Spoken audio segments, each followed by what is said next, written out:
आप सभी गुरु भाई बहनों को मेरा प्रणाम। मैं शिव शिष्या गंगा जी।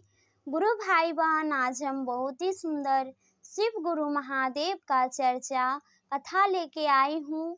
अगर आपको कथा अच्छा लगे, पसंद आए तो मेरे वीडियो को लाइक शेयर, चैनल को सब्सक्राइब अवश्य करिएगा। गुरु भाई बहन, कथा की हम शुरुआत करते हैं। गुरु भाई बहन, एक समय की बात है। एक बूढ़ी गरीब अम्मा थी। बूढ़ी गरीब अम्मा प्रतिदिन भगवान शिव की पूजा अर्चना किया करती थी और साथ ही बूढ़ी अम्मा जो खाना बनाती थी उसमें से एक रोटी वो प्रतिदिन गाय को खिलाती थी। गुरु भाई बहन, प्रतिदिन उसके आचरण में यही था, वो ऐसा करती थी। धीरे धीरे समय बीता। बूढ़ी अम्मा वृद्ध होने के कारण बीमार पड़ गई और बिस्तरा धर ली। गुरु भाई बहन, धीरे धीरे बूढ़ी अम्मा बहुत वृद्ध होने के कारण, शरीर नहीं काम करने के कारण गुरु भाई बहन अपना बिस्तर पर से ही वो महादेव को याद करती थी। तो गुरु भाई बहन, बूढ़ी अम्मा वृद्ध हो गई। अब उसको कौन खाना देगा, पानी देगा, कौन सब कुछ करेगा? गुरु भाई बहन, आप सबको जैसे कि पता है कि वृद्ध अवस्था में शरीर काम नहीं करता है। जिस प्रकार से जवानी में काम करता है, उस प्रकार से बुढ़ापा में काम शरीर सही ढंग से नहीं करता है। नहीं तो उठना बैठना होता है, नहीं और कुछ कार्य होता है। अब सोचिए गुरु भाई बहन, जो बूढ़ी अम्मा थी वो बिस्तर पे ही सब क्रिया अपना करती थी।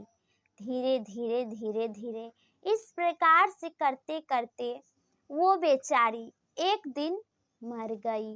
गुरु भाई बहन, अब वो मर गई। बाकी उसके यहाँ जो गाय आती थी वो प्रतिदिन आती ही रही। तो बेचारी गाय क्या देखती थी कि बूढ़ी अम्मा अब घर से नहीं आती है रोटी देने के लिए। पहले बूढ़ी अम्मा रोटी देने आती थी, अब बूढ़ी अम्मा नहीं आती है। तो ये सोचकर देखकर गाय बहुत चिंतित रहने लगी कि पहले हमको एक ना एक दिन जरूर है कि भूखल नहीं भेजाती थी, हमको खाना दे के भेजाती थी। अब पता नहीं कि कहाँ चल गई बूढ़ी माँ, नजर ही नहीं आती है, ना ही हमको रोटी मिलता है। गुरु भाई बहन, अब क्या हुआ कि वो गाय बेचारी चल गई और जब गई तो इधर उधर फिर खूब ढूंढने लगी। तब बूढ़ी अम्मा उसको कहीं भी नजर नहीं आया।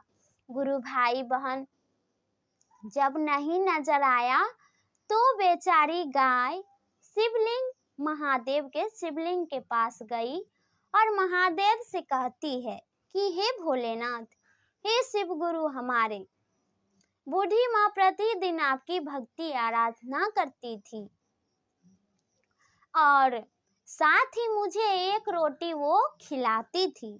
अब पता नहीं कहाँ गई है। सो हमको एक दिन भी रोटी नहीं मिलता है, प्रतिदिन जाते हैं, घूर के आते हैं। पता नहीं बूढ़ी अम्मा कहाँ चल गई, विलुप्त हो गई, नजर ही नहीं आता है। हम बड़ा चिंता में हैं।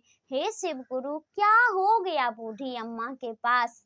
दया कीजिए प्रभु, आप हमको पूरा जानकारी बूढ़ी अम्मा के विषय में दीजिए। गुरु भाई बहन, महादेव गाय की दुख ये सुन करके वो बहुत ही करुणा से भर उठे। महादेव प्रसन्न हो गए और दर्शन दिए। बोले कि हे गाय, तुम चिंता जो कर रही हो बूढ़ी अम्मा के विषय में, वो तो मर गई है। वो मर गई है, उसका समय दिन पुर गया तो वो बेचारी मर गई अपना। गुरु भाई बहन, यह सोचकर, यह जानकर, यह सब कुछ सुन करके अब गाय बहुत ही रोने लगी। कहती है गाय महादेव से, हे शिव गुरु, हे महादेव, कितना अच्छी बूढ़ी अम्मा थी, वो प्रतिदिन रोटी देती थी। अब ऐसा आप उसके साथ क्यों किए? हे प्रभु, आज तक जो भी बूढ़ी अम्मा पूजा पाठ की, अर्चना की और मुझे रोटी दान में खिलाई, तो इसके बदले आप हमें एक आशीर्वाद दे दीजिए प्रभु। आप मुझे इंसान बना दीजिए ताकि हम उसकी जो रोटी खाए हैं वो कर्ज अदा कर पाएं। गुरु भाई बहन, महादेव बोले तथास्तु। अब गुरु भाई बहन महादेव तो तथास्तु बोल दिए, महादेव उसको आशीर्वाद दे दिए, पर बूढ़ी अम्मा तो मर गई थी, तो उसका कर्ज अदा कैसे करते? गाय कैसे करते? तब गुरु भाई बहन अब गाय फिर से कहती है, महादेव से फिर से कहती है कि हे भोलेनाथ, हे महादेव, आपने तो मुझे आशीर्वाद दे ही दिए, आप मुझे आशीर्वाद दे दिए, बाकी हम कर्ज अदा करें किसका? बूढ़ी अम्मा को तो आप मौत दे दिए हैं, उसकी तो मृत्यु हो गई है, तो आप उसे जिला दीजिए प्रभु। तो महादेव कहते हैं कि ये कैसे हो सकता है, ये कैसे हो सकता है, जो मर गया है उसको हम कैसे जिला सकते हैं? तब गुरु भाई बहन वो गाय कहती है, हे भोलेनाथ, अगर आप बूढ़ी अम्मा को नहीं जिलाएंगे तो आपका ये जो आशीर्वाद मुझे आपने दिए हैं वो सब व्यर्थ हो जाएगा, वो झूठा साबित हो जाएगा।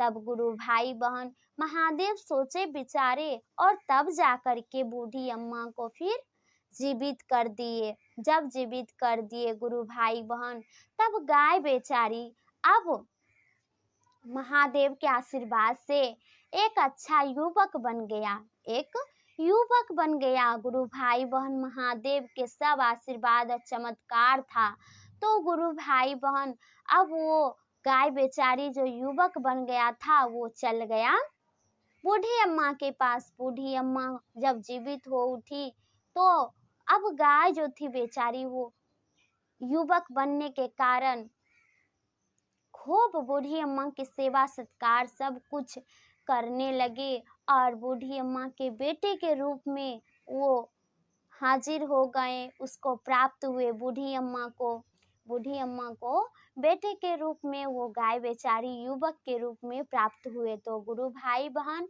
ये सब बूढ़ी अम्मा का भक्ति था, भाव था, जो कि एक भक्ति भाव उसको महादेव फल के रूप में दिए और वो भी पुत्र के रूप में।